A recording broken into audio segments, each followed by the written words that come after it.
Hola, buenas, un abrazo a todos muy fuerte, muchas gracias por compartir el día de hoy también, siempre es un privilegio poder compartir la palabra del Señor.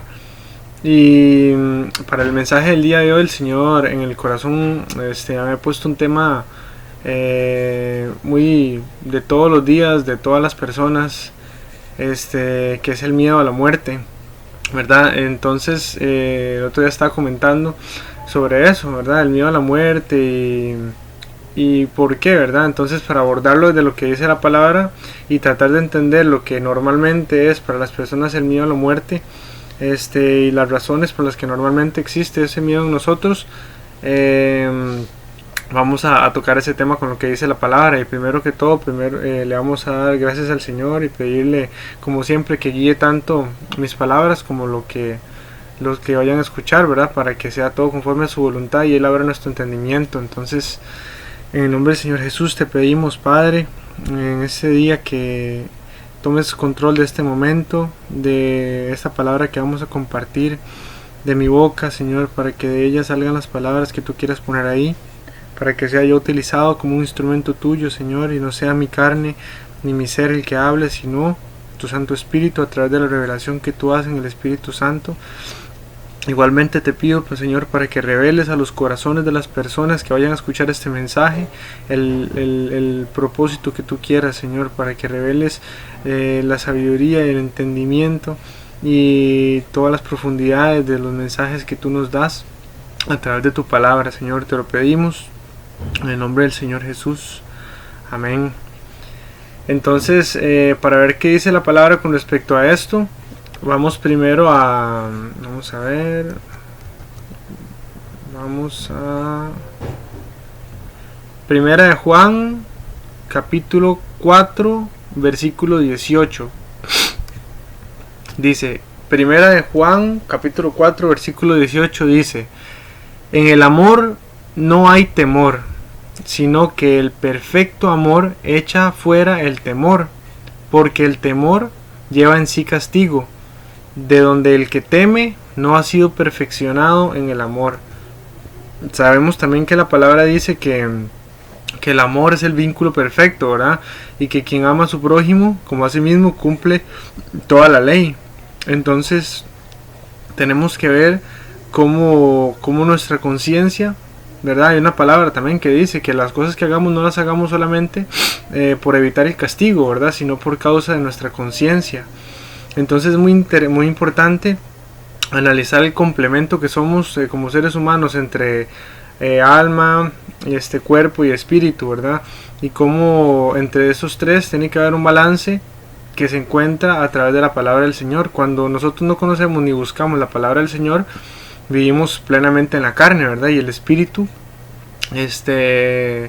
está menguado, está pequeño, está disminuido ahí, y sobre todo se manifiestan los frutos de la carne, ¿verdad? Iras, envidias, maledicencias, fornicación y todo lo que dice la palabra, ¿verdad? Con respecto a los frutos de la carne. Cuando estamos en el espíritu, o cuando nos alimentamos de la palabra del Señor y el espíritu crece y se fortalece en nosotros, entonces la carne mengua y empiezan a verse más en nosotros los frutos del espíritu, ¿verdad? Paz, paciencia, gozo, benignidad, templanza, mansedumbre, dominio propio, todos los frutos del espíritu. Entonces es muy importante entender que muchas veces el temor que está en nuestros corazones es una consecuencia de nuestra conciencia que nos acusa, ¿verdad? Cuando nosotros vivimos de una manera equivocada y sabemos en nuestra conciencia que hay cosas de las que tal vez no nos hemos arrepentido y deberíamos, eso produce en nosotros un temor que no es parte de los frutos del espíritu, ni que se manifiesta a través de los frutos del espíritu. Dice aquí en el mismo versículo, de donde el que teme no ha sido perfeccionado en el amor, ¿verdad? Cuando ya el Señor nos va perfeccionando en el amor, dejamos de temer porque tenemos nuestra conciencia más limpia delante del Señor, ¿verdad? De saber que vivimos en amor, de saber que Él está trabajando en nosotros. Entonces por ahí va parte de lo que nos lleva a temer a la muerte, ¿verdad?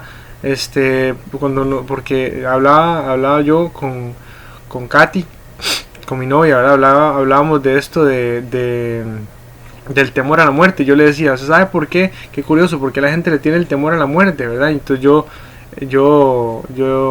bueno, lo conversamos y yo le iba a decir que, ¿verdad? También por la ignorancia muchas veces de la gente, que no conocen qué hay después de la vida, después de esta muerte, etcétera.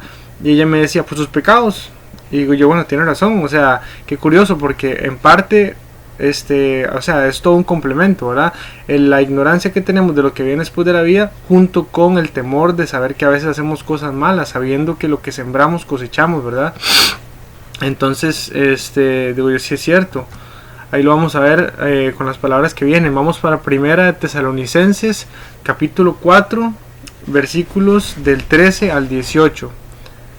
Dice: tampoco queremos, hermanos, que ignoréis acerca de los que duermen, para que no os entristezcáis como los otros que no tienen esperanza. Porque si creemos que Jesús murió y resucitó, así también traerá Dios con Jesús a los que durmieron en él. Por lo cual os decimos esto en palabra del Señor, que nosotros que vivimos, que habremos quedado hasta la venida del Señor, no precederemos a los que durmieron. Porque el Señor mismo, con voz de mando, con voz de arcángel y con trompeta de Dios, descenderá del cielo, y los muertos en Cristo resucitarán primero. Luego nosotros, los que vivimos, los que hayamos quedado, seremos arrebatados juntamente con ellos en las nubes para recibir al Señor en el aire, y así estaremos siempre con el Señor. Por tanto, alentados los unos a los otros con estas palabras. Ya vemos que el Señor nos revela en su palabra que no quiere, ¿verdad?, que ignoremos acerca de los que duermen, para que no nos entristezcamos como los que no tienen esperanza, dice la palabra. De la misma manera que sabemos que el Señor resucitó a nuestro Señor Jesús de los muertos, de eso se trata todo el mensaje de nuestra esperanza, de nuestra fe, ¿verdad? Para que una persona cree en Cristo, para que una persona busca de Dios, para que una persona busca establecer una relación con Dios y verdad, y corregirse en cuanto a su mal comportamiento, arrepentirse de sus maldades, etcétera. O sea, ¿qué sentido tiene todo esto en la vida si no fuera porque hay algo más después de la vida, verdad? Entonces muchas veces ese temor viene por causa, primero, de la ignorancia, ¿verdad? No sabemos qué viene, porque hay mucha gente que a veces menciona, es que yo hago lo que sea, porque por sí la vida es aquí, esto es todo lo que hay, después no hay nada, el infierno es aquí mismo, depende como yo quiera vivir, etcétera, ¿verdad? Tengo la libertad, y no entienden la profundidad del mensaje del simple hecho de existir, ¿verdad? El simple hecho de existir y la maravilla que es la vida, ¿verdad? Y el diseño que tenemos no concuerda con el hecho de que simplemente vayamos a morir como se apaga un televisor, ¿verdad? Se apaga y ya dejó de existir, no más, no, sino que el Señor hizo la carne mortal, o sea, sabemos que la carne muere, se la van a comer los gusanos, se va a podrir, pero nuestro espíritu es eterno y las obras de Dios son eternas. La repercusión de nuestros actos, las consecuencias de nuestros actos tienen repercusiones eternas.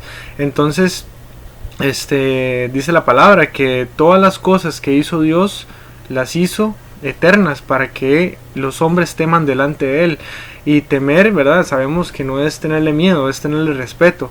Entonces, si yo sé que lo que yo haga ahorita tiene repercusiones, consecuencias eternas, entonces eso va a producir en mí el temor de Dios, ¿verdad? Un temor santo, un temor bueno, que yo diga, bueno, si hago algo que no está conforme al agrado de Dios, cuando vamos entendiendo que somos salvos por gracia y no por obras, perdemos el miedo a la muerte, ¿verdad? Entendemos que nuestro miedo, o bueno, no tiene que estar en nosotros, realmente no tiene que haber ningún temor, porque el perfecto amor echa fuera todo temor. Lo que pasa es que entendemos que el Señor tenemos mayor conciencia de que todo lo que hacemos el Señor lo ve, lo escucha, lo sabe, ¿verdad? Y también tenemos conciencia de que en el tribunal de Cristo, cuando sea el juicio de los que se salvan, ¿verdad? Un juicio que no es juicio realmente, sino salvación, premiación por las buenas obras, ¿verdad? Las buenas obras no salvan, pero sí van a ser premiadas por el Señor. Entonces está el juicio de los que se pierden y el juicio de los que se salvan. Sabiendo nosotros que cuando seamos salvos no hay nada que temer, o sea que por más que hayamos obrado mal, siempre y cuando nos arrepintamos y lo confesemos, el Señor nos perdona inmediatamente. Entonces el temor a la muerte se va, pero tenemos un temor de Dios santo que nos ayuda a comportarnos de una manera correcta o mejor para el momento en el que le rindamos cuentas a Dios por nuestra vida también, ¿verdad? Y por amor, ¿verdad? Esa es la palabra, no solo por causa del castigo, sino por amor, o sea, por causa de la propia conciencia, como yo le voy a dar de comer a una persona que está necesitada solo por evitar un castigo. O sea, obviamente tiene que nacer de mi corazón el amor, la empatía, ¿verdad? Sentirme yo en la posición de esa persona y pensar, ¿cómo yo no lo voy a hacer? ¿Cómo no? Me gustaría que lo hicieran conmigo, ¿verdad? ¿Cómo no lo voy a hacer? Por eso dice la palabra, el que ama a su prójimo cumple toda la ley, porque eso es lo que el Señor manda, ¿verdad? Que en nosotros nazca el amor para hacer por los demás lo que estaríamos totalmente dispuestos a recibir si fuéramos nosotros los que estuviéramos en esa necesidad. Entonces, bueno, el Señor quiere y revela a través de su palabra que no ignoremos acerca de los que duermen, ¿verdad? Que no son personas que simplemente vivieron un tiempo aquí para luego dejar de existir, sino que lo que el Señor crea lo hace eterno, ¿verdad? Nuestro cuerpo muere porque la palabra dice que lo que es corruptible no puede heredar lo incorruptible, que lo que es mortal no puede heredar lo inmortal, y el reino de Dios es eterno, ¿verdad? Y es santo, perfecto. Entonces lo que ya se llenó de corrupción no puede heredar lo incorruptible. Entonces ahí por ahí va también. Vamos a ver, vamos a Romanos capítulo 8, versículos del 16 al 21. Romanos 8, del 16 al 21. Y dice: el Espíritu mismo da testimonio a nuestro espíritu de que somos hijos de Dios. Y si hijos, también herederos, herederos de Dios y coherederos con Cristo, si es que padecemos juntamente con Él, para que juntamente con Él seamos glorificados. Pues tengo por cierto que las aflicciones del tiempo presente no son comparables con la gloria venidera que en nosotros ha de manifestarse, porque el anhelo ardiente de la creación es el aguardar la manifestación de los hijos de Dios, porque la creación fue sujetada a vanidad, no por su propia voluntad, sino por causa del que la sujetó en esperanza, porque también la creación misma será libertada de la esclavitud de corrupción a la libertad gloriosa de los hijos de Dios. Vemos aquí dos cosas muy importantes. Primero, que lo que dice al principio, ¿verdad? De que el Espíritu mismo nos da testimonio a nuestro espíritu de que somos hijos de Dios.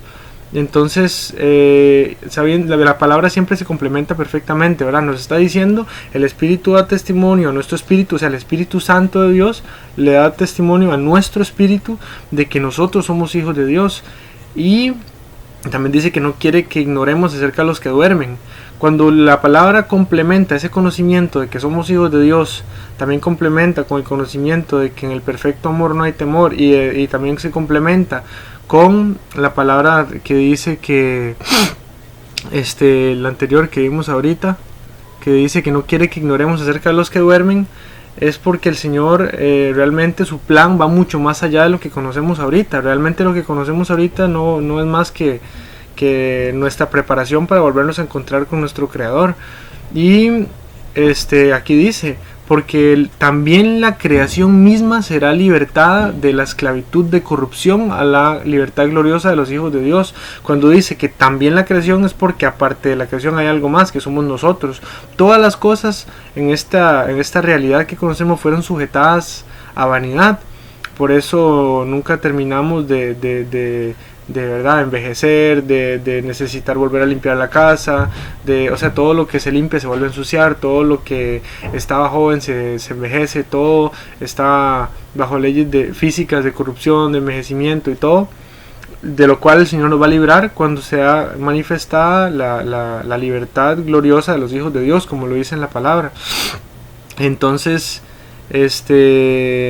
vamos a ver, sabiendo lo que dice la palabra con respecto a la muerte, con respecto al plan de Dios, con respecto a nuestra identidad delante de Dios como hijos de Dios, como herederos del Padre y coherederos con Cristo. Tenemos que perder el miedo a la muerte, ¿verdad? Tanto para nosotros como para los demás. Cuando una persona muere, tenemos que saber con toda certeza que fue libre, ¿verdad? Fue libre de esta prisión temporal que es el cuerpo, que es la carne. Y sin embargo la palabra lo dice, Dios todas las cosas en su momento las hizo hermosas, ¿verdad? Dice en Eclesiastés, todo lo hizo hermoso en su tiempo. Entonces, aunque esto que conocemos, siendo lo único que conocemos, lo vemos tan hermoso, no deja de estar lleno de corrupción y no deja de ser menos de lo que el Señor realmente espera darnos en su glorificación, en nuestra glorificación, ¿verdad? En nuestra vida eterna junto con Él. Entonces, no solamente perdamos el miedo a la muerte, sino alentémonos para seguir luchando la batalla, corriendo la carrera y seguir de la mano del Señor para no desviarnos ni a derecha ni a izquierda, sino entrar por el camino estrecho a las promesas que el Señor nos tiene para la eternidad. En nombre del Señor Jesús, esa es la palabra que les quería compartir para que perdamos ese temor. Y bueno, le vamos a dar gracias al Señor. Padre, yo te doy las gracias por la palabra que pudimos compartir. Te pido, Señor, que la selles en el corazón de las personas que la reciban, Señor, que la selles en su espíritu para que todo temor y toda Señor, toda cosa que los atemorice, que los atormente, Señor, que los aflija con respecto a la muerte en la carne, sean libres de eso, para que aguardemos la esperanza que tenemos en nuestra fe, que es nuestra vida contigo, que dice tu palabra, Señor, nuestra vida está escondida en Cristo, no la conocemos aún, todavía vivimos una ilusión de vanidad, como dice tu palabra, todo lo vemos como por espejo, pero cuando sea manifiesto lo perfecto, conoceremos como fuimos conocidos, y eso esperamos, Señor, confiando en ti. Así que te pido por las personas que recibieron esta palabra, para que tú los bendigas, los libres de todo mal, los guardes, Señor, los cubras y selles esa palabra en sus corazones, en el nombre del Señor Jesús, amén. Un abrazo muy grande, por ahí, gracias.